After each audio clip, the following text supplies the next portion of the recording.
क्या आपने कभी सोचा है कि दुनिया के टॉप 1% लोग, चाहे वो खिलाड़ी हों, बिजनेसमैन हों या कलाकार, वो ऐसा क्या जानते हैं जो बाकी दुनिया नहीं जानती? ज्यादातर लोग सोचते हैं कि सफलता टैलेंट से मिलती है, लेकिन जॉश वेड्सगिन कहते हैं, सीखना भी एक कला है और अगर आप इस कला को मास्टर कर लें, तो आप दुनिया के किसी भी क्षेत्र में नंबर 1 बन सकते हैं। नमस्ते दोस्तों, आज मैं आपको उस सफर पर ले चलूंगा जहां चेस की बिसात और मार्शल आर्ट्स के मैदान आपस में मिलते हैं। आज हम समझेंगे जॉश वेड्सगिन की कालजयी किताब द आर्ट ऑफ लर्निंग को। अगर आप अपनी फील्ड में बेस्ट बनना चाहते हैं, तो ये ऑडियो बुक आपके सोचने का तरीका और आपके जीने का तरीका दोनों बदल देगी। जॉश कहते हैं कि सीखने वालों की 2 तरह की सोच होती है। पहली सोच, जहां लोग मानते हैं कि टैलेंट पैदाइशी होता है, या तो मैं स्मार्ट हूं या मैं नहीं हूं। ऐसे लोग जब हारते हैं तो उनका आत्मविश्वास टूट जाता है, क्योंकि हार उनकी पहचान पर हमला बन जाती है। दूसरी सोच, जहां लोग मानते हैं कि हर हार सीखने का एक मौका है। इनके लिए दिमाग एक मांसपेशी की तरह है, जिसे मेहनत से और अभ्यास से मजबूत बनाया जा सकता है।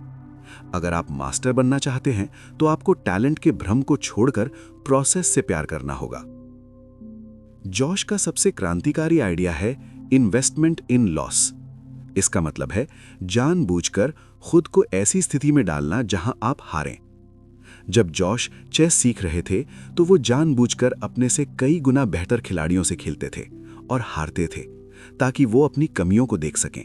हम अक्सर अपनी ईगो को बचाने के लिए कमजोर लोगों के साथ खेलते हैं ताकि हम जीतते रहें। लेकिन असली ग्रोथ तब होती है जब आप हारने का साहस जुटाते हैं। अपनी ईगो को मारना सीखने की पहली शर्त है। ज्यादातर लोग जब कुछ नया सीखते हैं तो वो एक साथ बहुत बड़ी चीज हासिल करना चाहते हैं, लेकिन जॉश कहते हैं मेकिंग स्मॉलर सर्कल्स। इसका मतलब है किसी भी बड़ी स्किल को इतने छोटे टुकड़ों में तोड़ देना कि आप उसके हर बारीक हिस्से के मास्टर बन जाएं। जॉश ने चेस तब नहीं सीखा जब बिसात पर सारे मोहरे थे, बल्कि उन्होंने सिर्फ राजा और प्यादे के साथ हफ्तों बिताए। जब आप छोटी चीज की बारीकी समझ जाते हैं, तो बड़ी चीजें अपने आप आसान हो जाती हैं। अपनी स्किल को छोटा करो, इतना छोटा करो कि वो आपकी रगों में बस जाए। क्या आपने कभी गौर किया है कि जब आप बहुत ध्यान से काम कर रहे हों और अचानक कोई आवाज हो जाए तो आपका ध्यान टूट जाता है? जॉश इसे स्टैटिक रिस्पॉन्स कहते हैं। वो खुद को ट्रेन करने के लिए जानबूझकर शोर शराबे वाली जगहों पर चेस खेलते थे। वो कहते हैं बाधाएं आएंगी ही, आप उन्हें रोक नहीं सकते। आपको बस उन बाधाओं को अपने काम का हिस्सा बनाना सीखना होगा। अगर बाहर शोर है तो उस शोर की लय पर काम करना शुरू करें। जब आप मुश्किलों को अपनी ताकत बना लेते हैं, तो दुनिया की कोई भी ताकत आपको विचलित नहीं कर सकती। हर एथलीट और हर परफॉर्मर द जोन में जाना चाहता है, जहां समय रुक जाता है और आप अपना बेस्ट देते हैं। जॉश कहते हैं जोन में जाने का इंतजार मत करो, उसे ट्रिगर करो। उन्होंने एक रूटीन बनाया, एक खास गाना सुनना, एक खास तरह का नाश्ता करना और फिर ध्यान लगाना। हफ्तों की प्रैक्टिस के बाद अब वो सिर्फ वो गाना सुनकर ही पीक स्टेट में पहुंच जाते थे। आप भी अपना एक छोटा सा रूटीन बना सकते हैं, जो आपके दिमाग को सिग्नल दे कि अब काम का वक्त है। एक मास्टर और एक नौसिखिए में क्या फर्क होता है?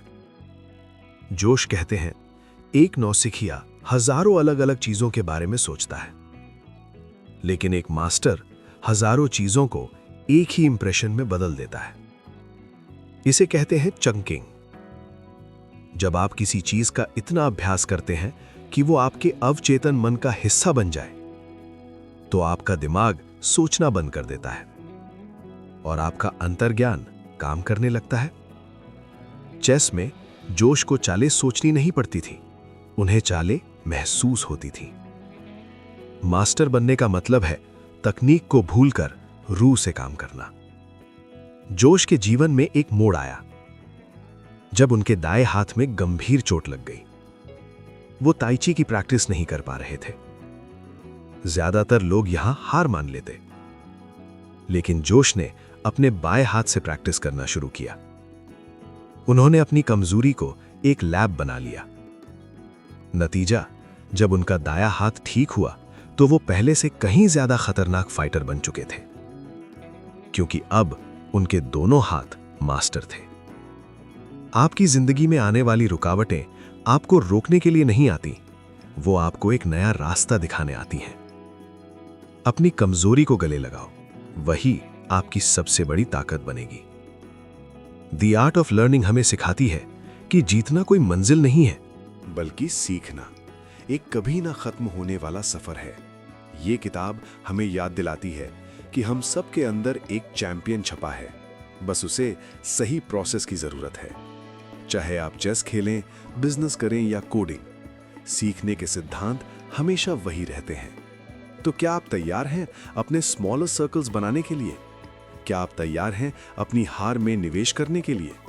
याद रखिए, जीत उन्हीं की होती है जो मैदान छोड़ने के बजाय मैदान में गिरकर उठना और सीखना जानते हैं।